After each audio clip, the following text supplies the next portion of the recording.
We've all heard them.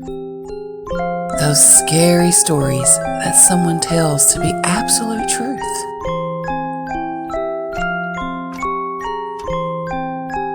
Welcome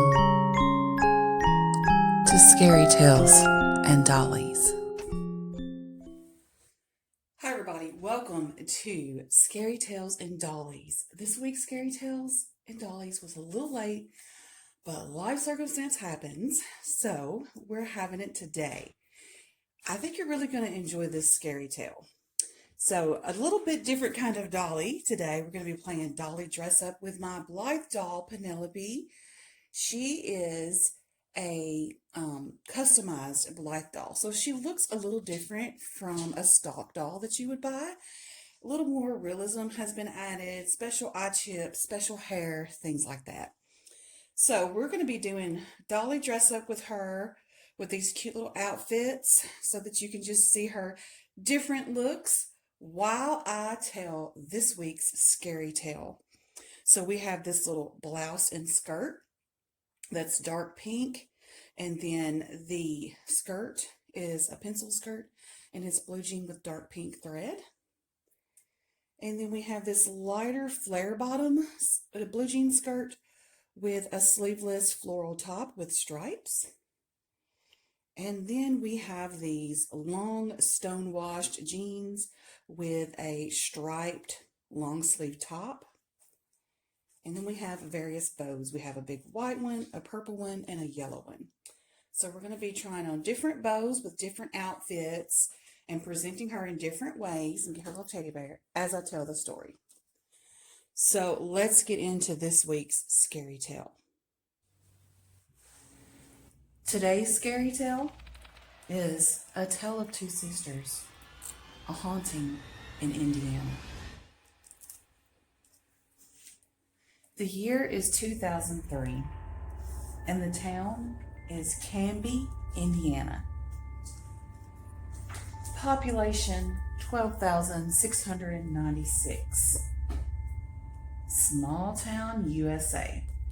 Located in the northern states of the United States, although Canby doesn't seem to be a particular hotspot for paranormal activity, there are several places known to be haunted within the state.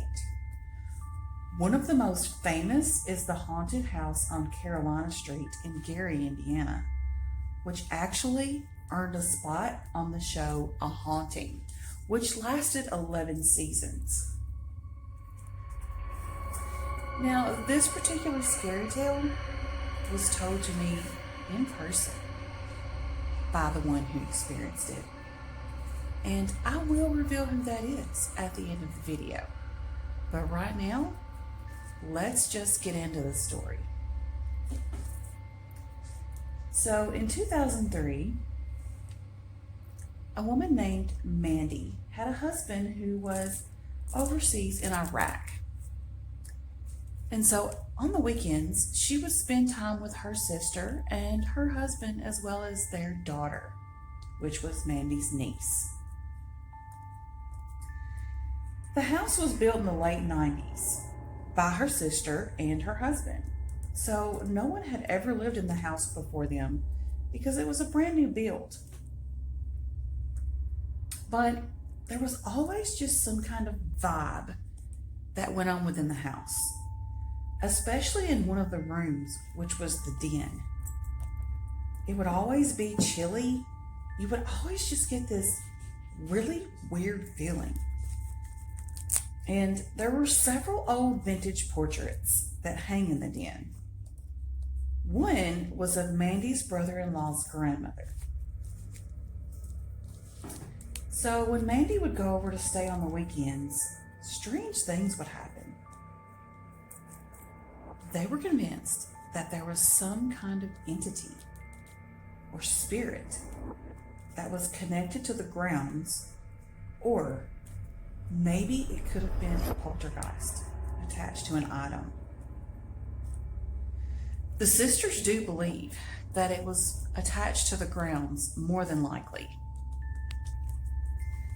This entity would terrorize them in ways, and it would manifest mostly in the den. One night when Mandy was spending the weekend with her sister, she heard typing coming from the den, which was where the family kept their computer. And she thought it was her niece. Her sister also heard this too. But when they went to go check, because it was really late at night, so they were going to tell the little girl that it was too late to be on the computer, that she needed to go to bed. When they went and checked, nobody was there. But both of them distinctly heard the sound of tapping on the keyboard. Mandy's sister would also tell her that she felt as if someone were staring at her. And once she felt like she was being stared at through the window. But when she looked out the window, she saw nothing, just the outside surroundings. But she could still feel eyes bearing down through the glass, staring at her, even though she couldn't see them. One night around dawn, Mandy woke up to a humming in the corner of the room where she was sleeping. And it was close over by the window. She saw a silhouette of a female with long light hair that was wild, and she was swaying side to side, humming, humming, humming. She thought it was her niece, so she told her to go back to bed. About that time, Mandy's sister appeared in the bedroom doorway, and she said, "Mandy, that's not Samantha." And so, when both of the sisters looked back toward the window where they had both just seen the entity, it was gone. So Mandy's brother-in-law was told about the apparition that they both had seen.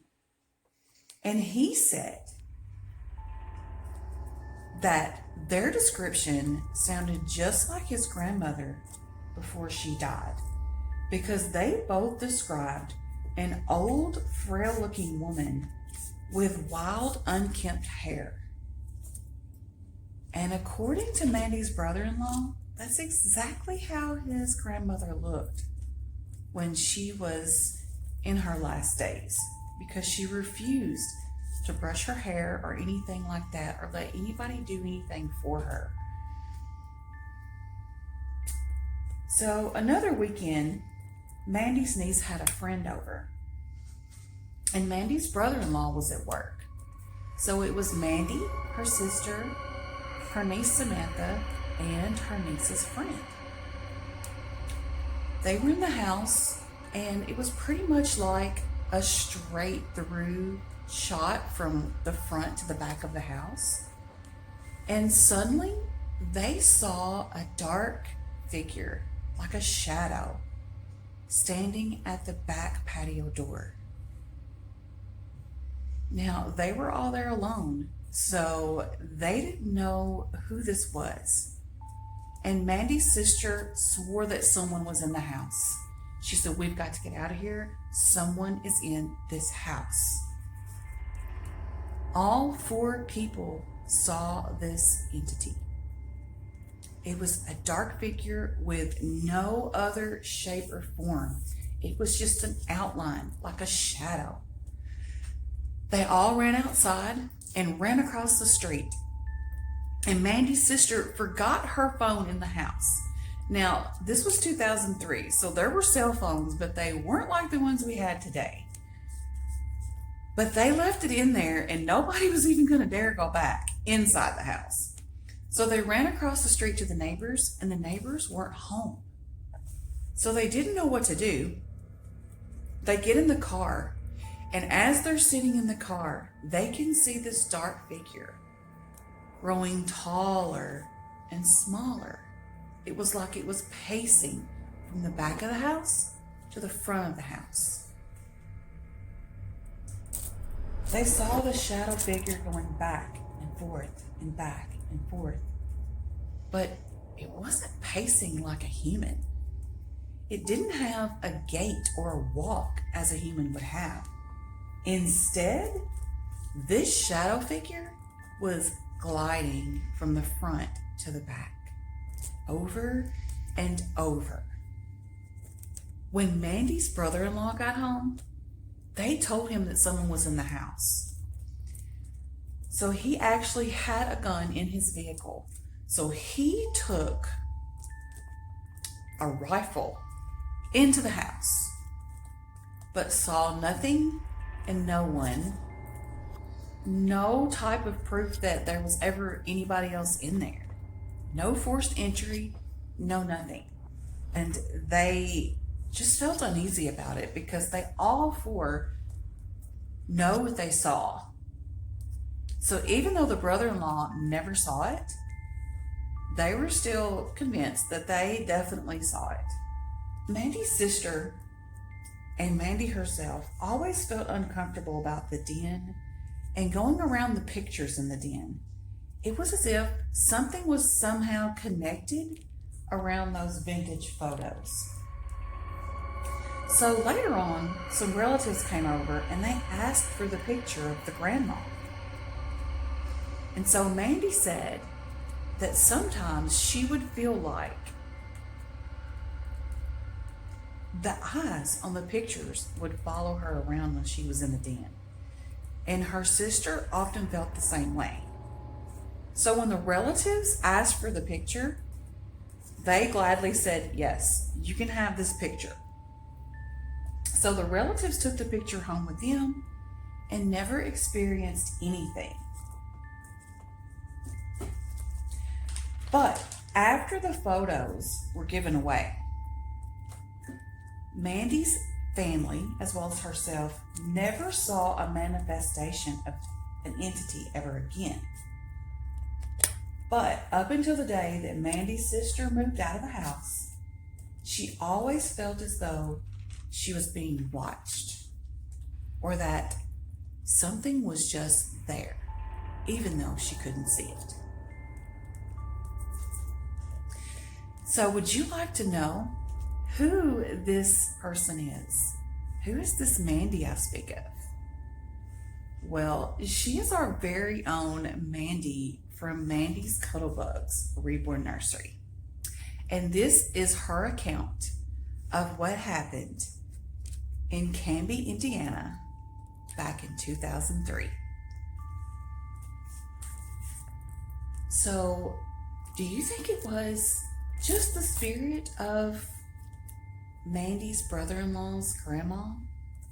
And maybe she was just kind of hanging around because her essence was somehow tied in with the old photographs. Maybe she was just keeping an eye on her grandson, and maybe that's why he never could see her, but everyone else could. Or was it something else? Was there something tied to the location? Was it a poltergeist? What was it? Remember how we talked about some locations can have like certain geological qualities that will actually attract things like that? Well, there's other hauntings that have happened in Indiana. So who knows? There could be something going on there. But either way, something definitely happened in Canby, Indiana. So was it just a grandmother checking on her grandson, or something else? You decide. I hope you have enjoyed this week's Scary Tales and Dollies. And I was very happy to see a member of the Reborn community reach out to me to share her account of a scary tale with me, and more than pleased to share it with y'all. And I invite anyone else, if you have a scary tale that you would like to share and you would like it to be featured on my Scary Tales and Dollies, just reach out to me and let me know, and we will make it happen. Thank y'all so much for watching. I hope you enjoyed seeing my Blythe doll get dressed up in her little outfits. And I will see you in my next video. Bye.